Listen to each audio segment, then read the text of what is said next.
Hello students, Vande Mataram. Welcome to all of you in this session number 5 of chapter number 18 body fluids and their circulation.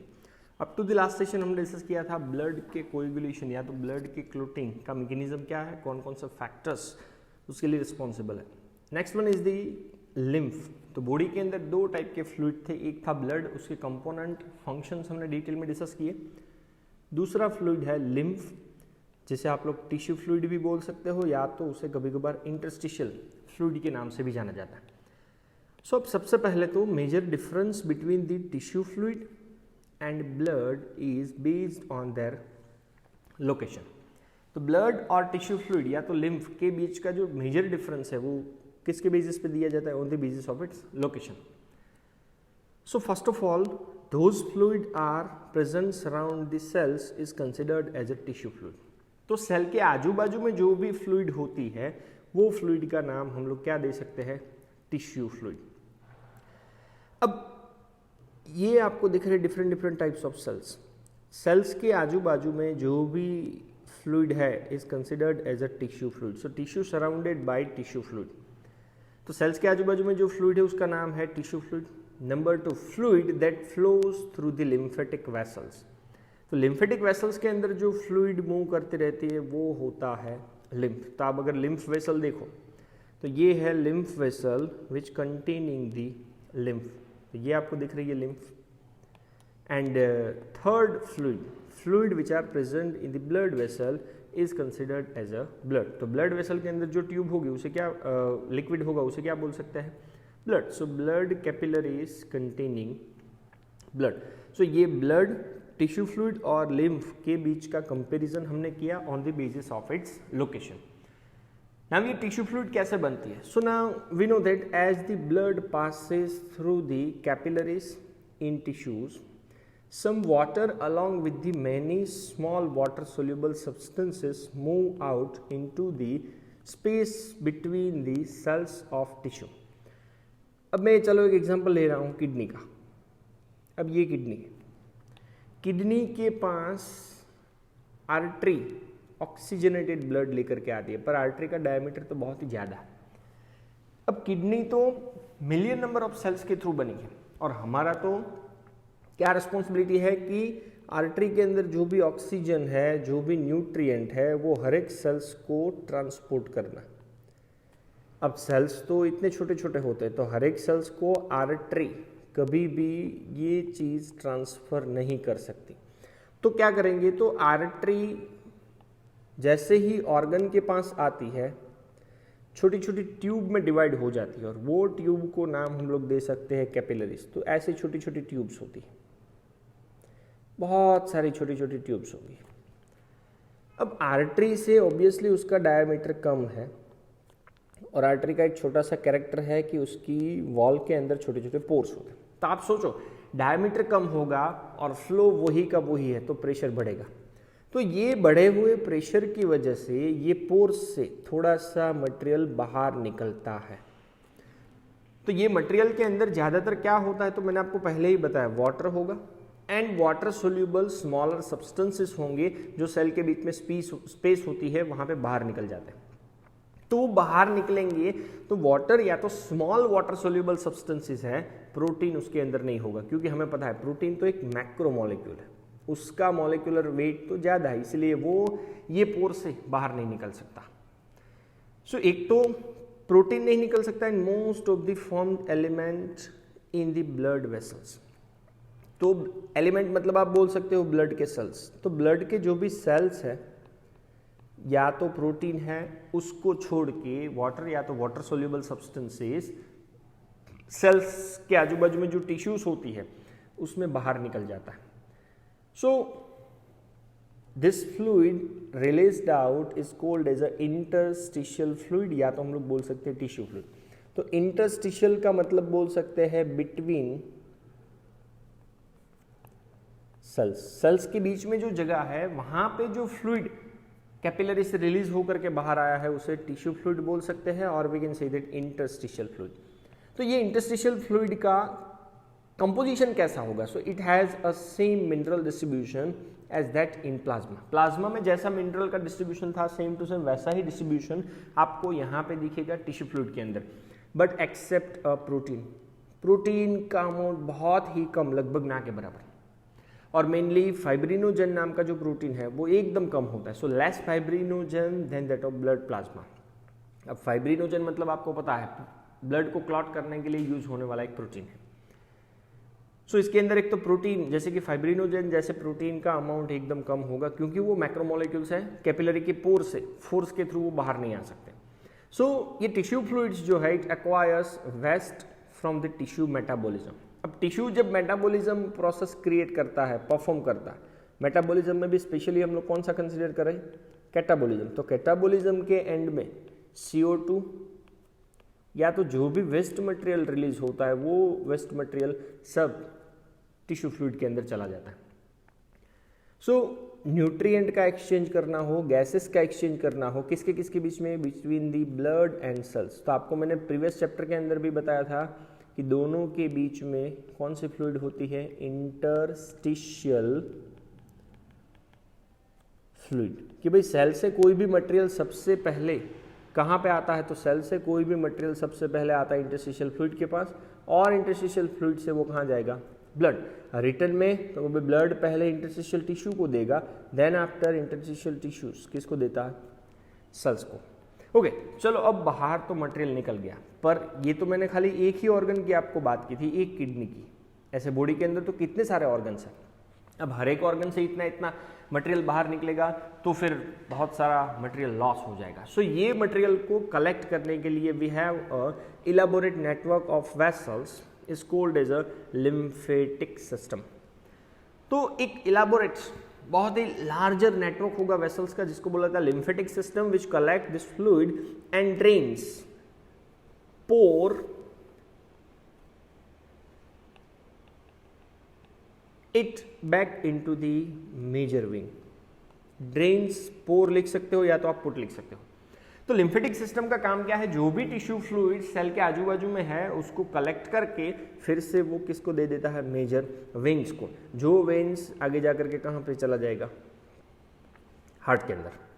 सो अब उसका location change हो गया, पहले वो tissue के surrounding में था ये येलो कलर का फ्लूइड, पर अब ये फ्लूइड लिम्फेटिक वेसल्स के अंदर आ गया, तो अब वो फ्लूइड का नाम भी चेंज हो जाएगा। So the fluid present in the lymphatic system is called the lymph.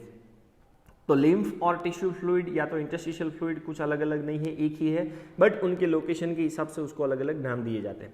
So if we define a lymph is the colorless fluid which containing specialized lymphocyte. 99% of smaller lymphocyte से ही ये lymph बनता है, और lymphocyte का एक ही काम है which are responsible for the immune responses of the body. तो 99% of smaller lymphocyte होंगे, बाकी 1% में occasionally RBC, eosinophil या तो monocytes होते हैं, पर ये negligible amount में हो सकते हैं। Even lymph is an also important carrier for the transportation of nutrient as well as hormones. तो nutrient या तो hormones को transport करने के लिए भी lymph नाम के fluid का utilization हो सकता है। Even आपको पता हो तो fat का absorption through the lymph होता है in the lacteal present in the intestinal villi. अब intestine के अंदर जो भी digested food होगा, अब वो digested food के अंदर fat की बात करो तो फैट का एब्जॉर्प्शन एक लार्जेस्ट लिम्फ वेसल के थ्रू होता है, और वो लार्जेस्ट लिम्फ वेसल का नाम है लैक्टियल, और वो लैक्टियल आगे जाकर के ये फैट को कहाँ पे ट्रांसपोर्ट करता है? ब्लड के पास। तो ये था लिम्फ, टिश्यू फ्लूइड और ब्लड के बीच का difference on the basis of their location. Next one is the circulatory pathways, कि ब्लड को सर्कुलेट करने के लिए कितने कितने पाथवे थे। सो सर्कुलेटरी पाथवे आपको पता है ऑलरेडी, एक है open and second one is the closed. ये है दोनों के बीच का डायग्राम, जो ऑलरेडी आप लोगों को चैप्टर नंबर 4 के अंदर भी मैंने एक्सप्लेन किया हुआ।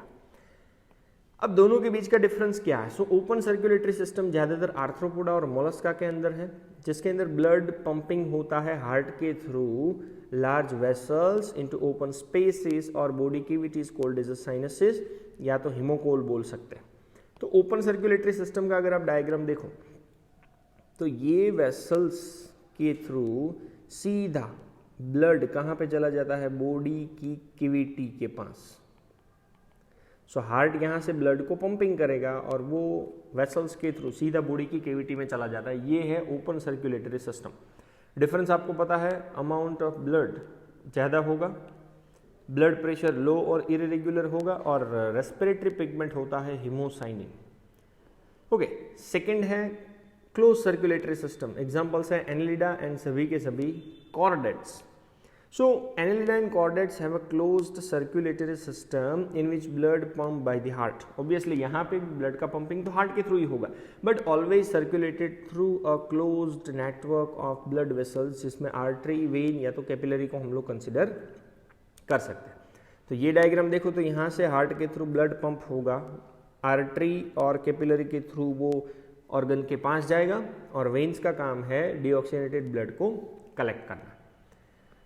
ओके, दूसरे डिफरेंसेस देखो तो लिमिटेड अमाउंट ऑफ ब्लड होगा, हाई एंड रेगुलर ब्लड का प्रेशर होता है, and as a respiratory pigment कौन सा मॉलिक्यूल होगा, हीमोग्लोबिन। सो ये दोनों के कंपैरिजन में close circulatory system is considered to be a more advantageous as the blood flow और flow of the fluid can be more precisely regulated.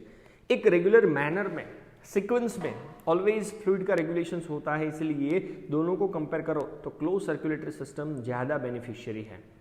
Okay, now जितने भी वर्टिब्रेट्स हैं वो हर एक वर्टिब्रेट्स के पास आपको पता है ब्लड को सर्कुलेट करने के लिए मसल से बना हुआ अलग अलग चैम्बर वाला हार्ट होगा। सो अब हमें सबको कंपेयर करते चलना है। तो पहला है फिश, फिर चाहे वो कॉन्ट्रिच थाइस हो या ऑस्ट्रिच थाइस हो, दोनों के पास 2 चैम्बर वाला हार्ट होता है, जिसमें एक होता है upper one is the atria, lower one is the ventricle. Okay, fish के बाद ले लो दूसरा ग्रुप एम्फीबियंस। तो एम्फीबियंस और रेप्टाइल्स, खाली क्रोकोडाइल को छोड़ दो तो उनके पास 3 चैम्बर वाला हार्ट है with 2 atria and single ventricle. तो ये राइट एट्रिया, लेफ्ट एट्रिया, और ये है सिंगल वेंट्रिकल। और एम्फीबियंस के बाद लास्ट में ग्रुप नंबर 3, तो वहाँ पे आप क्रोकोडाइल, बर्ड्स या तो मैमल्स, इवन ह्यूमन बॉडी की बात करो तो 4 चैम्बर्ड हार्ट है विथ 2 एट्रिया एंड 2 वेंट्रिकल। तो 2 एट्रिया में right atria, left atria, right ventricle, left ventricle. Okay, now अब यहाँ पे हमें ब्लड का सर्कुलेशन अलग अलग 3 कंडीशंस में डिस्कस करना है। सिंगल सर्कुलेशन, डबल सर्कुलेशन, पर डबल सर्कुलेशन आपको याद रखना है इनकम्प्लीट होगा, एंड तीसरा है डबल सर्कुलेशन, पर वो कंप्लीट मैनर में होगा। सो 1 बाय 1 हम लोग डिस्कस करते हैं। सबसे पहला ले लेते हैं फिश के अंदर दिखने वाला सिंगल सर्कुलेशन। ओके, फिश के अंदर हार्ट क्या करता है, pumps out deoxygenated blood. CO2 वाला ब्लड हार्ट पंप करेगा which is oxygenated by the gills. तो गिल्स उसको क्या करेगा, प्योर कर देता है, और वो ब्लड कैसा हो गया, ऑक्सीजन वाला। अब गिल्स वो ब्लड को सप्लाई करेगा बॉडी के पार्ट्स को, फ्रॉम वेयर, अब बॉडी के पार्ट्स क्या करेंगे, ऑक्सीजन यूज करके फिर से उसके अंदर क्या डाल देंगे, CO2। So where deoxygenated blood is return to the heart. तो हार्ट के अंदर ब्लड एक ही बार गया, इसलिए फिश के अंदर होने वाला सर्कुलेशन को बोला जाता है सिंगल सर्कुलेशन। तो ये सिंगल सर्कुलेशन का डायग्राम आपको दिया है, वहां पे आप पहले कलर समझ लो कि रेड कलर है तो ऑक्सीजन वाला ब्लड है, और ब्लू कलर है तो ऑक्सीजन पुअर मतलब CO2 वाला ब्लड है। सो ये है उसका एट्रिया या तो वेंट्रिकल मतलब उसका हार्ट। तो हार्ट क्या करता है, वेन्स के थ्रू CO2 वाला ब्लड, आर्टरी के थ्रू CO2 वाला ब्लड किसको देता है, गिल्स की कैपिलरीज को। चलो यहाँ पे गिल्स की कैपिलरी, अब गिल्स क्या करेगा, एटमॉस्फेयर से ऑक्सीजन ले लेगा और एटमॉस्फेयर में क्या रिलीज कर देता है, CO2। अब रेड कलर वाला ब्लड आ गया मतलब ऑक्सीजन वाला। अब ऑक्सीजन वाला ब्लड कैपिलरीज के थ्रू किसको देगा, बॉडी के पार्ट्स को, और बॉडी के पार्ट्स ऑक्सीजन यूज करके फिर से वो ब्लड के अंदर क्या डाल देंगे, CO2। फिर वेन्स के थ्रू वो ब्लड कहाँ चला जाता है, हार्ट के अंदर। सो ब्लड प्योरीफाई होने के लिए हार्ट के अंदर एक ही बार आता है, इसलिए फिश के अंदर जो सर्कुलेशन है वो कौन सा है, सिंगल सर्कुलेशन। एम्फीबियंस और रेप्टाइल्स की बात करो तो उनके पास कंडीशन कुछ ऐसी थी,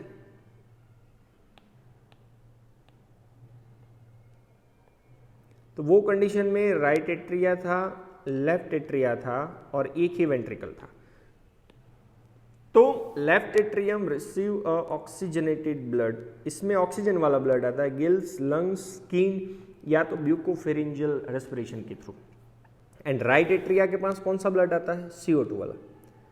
कहाँ से? पूरी बॉडी के पार्ट से। अब ये दोनों ब्लड एक दूसरे के साथ वेंट्रिकल में क्या होते हैं? मिक्स होते हैं। So they get mix up in this single ventricle which pumps out mixed blood. और ये वेंट्रिकल ब्लड किसको देगा? पूरे बॉडी के पार्ट्स को। सो दो टाइप का ब्लड आपको हार्ट के अंदर दिख रहा है, पर खाली आधे के लिए ही है, खाली एट्रिया में ही है, वेंट्रिकल के अंदर नहीं है। इसलिए इसको बोल सकते हैं इनकम्प्लीट डबल सर्कुलेशन। अब आप डायग्राम के अंदर देख सकते हो, तो डायग्राम के अंदर वो ही है कि आपको दिख रहा है ये राइट एट्रिया, लेफ्ट एट्रिया और वेंट्रिकल तो एक ही है। तो यहां पे सब जगह पे CO2 वाला ब्लड, यहाँ पे O2 वाला ब्लड, दोनों ब्लड मिक्सअप होता है और मिक्सअप होने के बाद वो ब्लड कहाँ पे जाता है? बॉडी के अंदर। सिस्टमिक कैपिलरीज के थ्रू फिर से CO2 वाला ब्लड कहाँ पे आ जाता है? हार्ट के अंदर। अब हार्ट में आया हुआ CO2 वाला ब्लड लंग्स, स्किन की कैपिलरीज के थ्रू एटमॉस्फेयर को CO2 देगा और एटमॉस्फेयर से क्या लेगा? O2। और फाइनली वो O2 वाला ब्लड फिर से लेफ्ट एट्रियम में आता है। सो हार्ट के अंदर दो अलग अलग टाइप के ब्लड से पर खाली एट्रिया के अंदर ही होने की वजह से इसे बोला जाता है incomplete double circulation. And last में वेल डेवलप ऑर्गेनिज्म बर्ड्स और मैमल्स की बात करो। सो बर्ड्स और मैमल्स में कुछ ऐसी सिचुएशन है कि 4 chamber, right atria, left atria, right ventricle, left ventricle. So इन लोगों में क्या होता है कि यहाँ पे CO2 वाला ब्लड, यहाँ पे O2 वाला ब्लड। अब ये दोनों अपना अपना ब्लड रिस्पेक्टिव वेंट्रिकल्स को पास करते हैं। वेंट्रिकल्स ब्लड को मिक्स किए बिना ही, अब यहाँ से आपको पता है ब्लड लंग्स में चला जाता है, पल्मोनरी आर्टरी के थ्रू ब्लड लंग्स में जाएगा और लंग्स में ब्लड प्योरीफाई होता है और यहाँ से ब्लड पूरी बॉडी में चला जाता है। तो हार्ट के अंदर दो अलग अलग टाइप के ब्लड एक दूसरे से सेपरेट रहते हैं क्योंकि दो सर्कुलेटरी पाथवे है। ये पहला सर्कुलेटरी पाथवे जिसका नाम है सिस्टेमिक सर्कुलेटरी पाथवे और दूसरा है pulmonary circulatory pathway. So this animals considered as a double circulation. अब आप डायग्राम के अंदर देखो तो डायग्राम के अंदर क्लियर कट आपको दिख रहा है कि भाई ये हार्ट के 4 चैम्बर है। तो ऑलवेज आपको लेफ्ट साइड पे O2 वाला ही ब्लड दिख रहा है और राइट साइड पे CO2 वाला ही ब्लड आपको दिख रहा है। सो ये था difference between the single circulation, incomplete double and double circulation, as well as difference between the lymph, tissue fluid and blood on the basis of their location. Thank you very much. Jai Hind.